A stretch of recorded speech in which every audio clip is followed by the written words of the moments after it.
Thank you, thank you. I'm coming! Ready?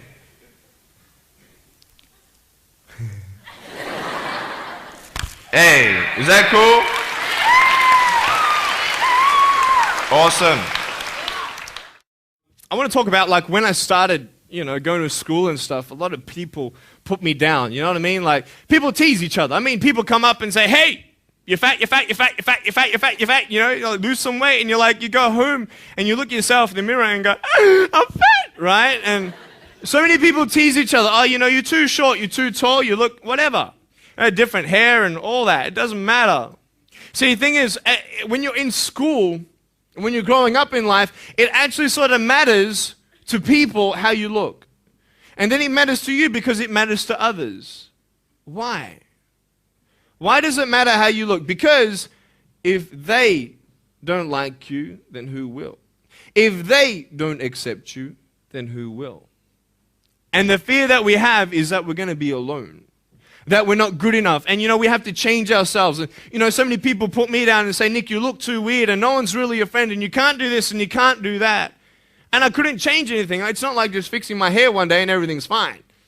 It's not like, just whatever. I couldn't change my circumstance. I couldn't just one day wake up and say, hey, give me arms and legs. I need arms and legs. You know what I mean? Like, I went to a bodybuilder, and said, can you make me some arms and legs? No joking. Bodybuilder, you get it? Right? So this is the thing. I go up to people, can you give me a hand? Just joking.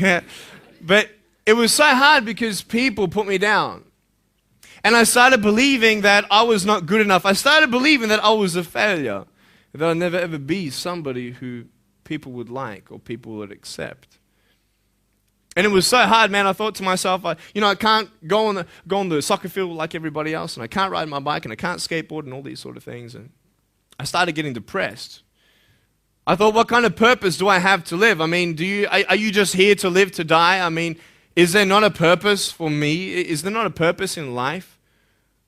And I had questions and no answers. And I asked my mum and dad, why did this happen? I asked doctors, why did this happen? And they don't know. There are some things in life that are out of your control that you can't change and you got to live with. The choice that we have, though, is either to give up or keep on going. I want to ask you, what are you going to believe? Are you going to believe in yourself? Are you going to believe everybody else's judgment on you? Are you going to believe people when they say that you're a failure, when no one really likes you, no one really cares about you? And it's not really to say that, hey, you need someone to come up and say, hey, really, I like you, I care about you. No, it's not that, but it's the fact that people put you down. People don't even look you in the eye. People ask you how you are, and you say fine, but you're not fine, and they'll never know that. I tell you, life is interesting. Life's a journey. See this phone here? Let's say that I want to go to the phone, right? And I start from over here. Now, to get to the phone, it's not like I'm going to start meditating and going hum, right? And float across the air, right? It's not going to work. It's not like I'm going to go hum and woo, it's not going to work. So I have to take one step at a time, one step at a time, one step at a time. You can only take one step at a time. I don't care how big your step is, it's only one step at a time. You can't do 2 steps in one. You understand? So it's like one step at a time. And you take steps in this direction, you take steps in that direction. You sort of get lost along the way, and sometimes you fall down. Now, to illustrate my point, I'm going to jump off the table, do a back twist, and land on the floor. Okay? Is that cool? Are you ready? Oh, there's a clock there? Okay, can you move the clock for a second, please? Beautiful, beautiful. All right. You ready? So, are you guys ready? Just let me know when you're ready. Are you ready? Okay, ready? 1, 2. I'm joking, man. Are you serious? Just put the clock back there. If I did that, I'll break my arm or something. You know what I mean? But honestly, along the way, you might fall down like this. Ready? Right? Hello! Right. So what do you do when you fall down? Get back up. Everybody knows to get back up, because if I start walking, I'm not going to get anywhere. But I tell you, there are some times in life where you fall down and you feel like you don't have the strength to get back up. You sort of put a mask on your face when you come to school and pretend that everything's okay when it's not, and you go home and lay in your bed when no one's looking at you, when you don't have to impress anybody, and you're yourself. And fear comes in. You know the fear that you have as soon as you walk into the doors of your house. Maybe there's a broken home. Maybe you have doubt in your life. Maybe you don't know for sure what's going to be happening in the future, and it scares you. Maybe you're worried about what people think of you, what people say about you. Just that fear paralyzes you. And I just want to ask you today, do you think you have hope? Because I tell you, I'm down here, face down, and I have no arms, no legs.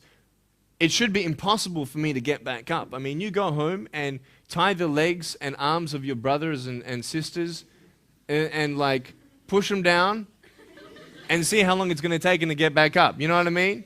You know, you can tell them that you'll see them tomorrow. You know what I mean? But this is the thing. It should be impossible for me to get back up, but it's not. You see, I will try 100 times to get up, and if I fail 100 times, if I fail and I give up, do you think that I'm ever going to get up? No. But if I fail, I try again and again and again. For as long as I try, there's always that chance of getting up. Does that make sense? And it's not the end until you've given up. And just the fact that you're here should persuade you that you have another chance to get back up. There's still hope.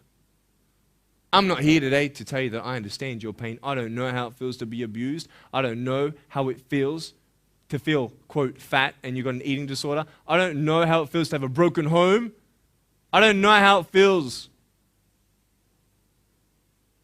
But I know how it feels to have a broken heart. And I know how it feels to be alone. And I want you to know that I found my strength in Jesus Christ, and you're going to find your strength in whatever you find it in. But I just want you to know that it's not the end. It matters how you're going to finish. Are you going to finish strong?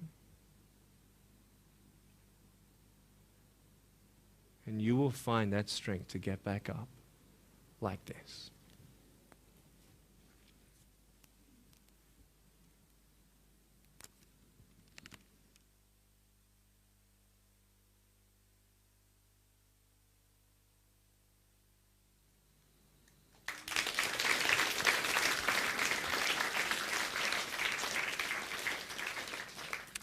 How did I get from depressed to who I am today? Because I tell you, I was depressed.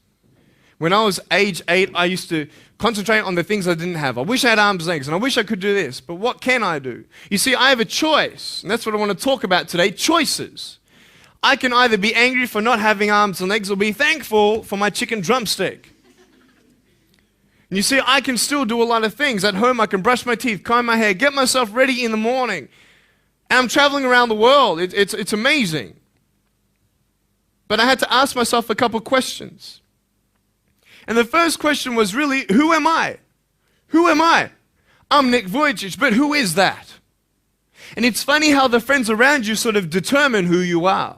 You change yourself. You come to school. And everybody swore around me at high school, so I started swearing. Why? Because it's the cool thing to do. Everybody swears. So I don't want to be left out. And I want to be accepted, so I started swearing. You go to a party, everybody's drinking, so you drink. Why? Well, everybody else around me is doing a big deal. And you start losing yourself, and you start putting your security in temporary things. You start putting your happiness in things that won't last. You can get drunk all you like, but in the morning, you're going to be sober with a headache with the same problems. You want to be high the rest of your life on drugs? Everybody says, don't do drugs, don't do drugs. Well, why? Why do we even go there? It's either out of curiosity, peer pressure, or trying to escape reality. Basically, three things. That's why we go to drugs.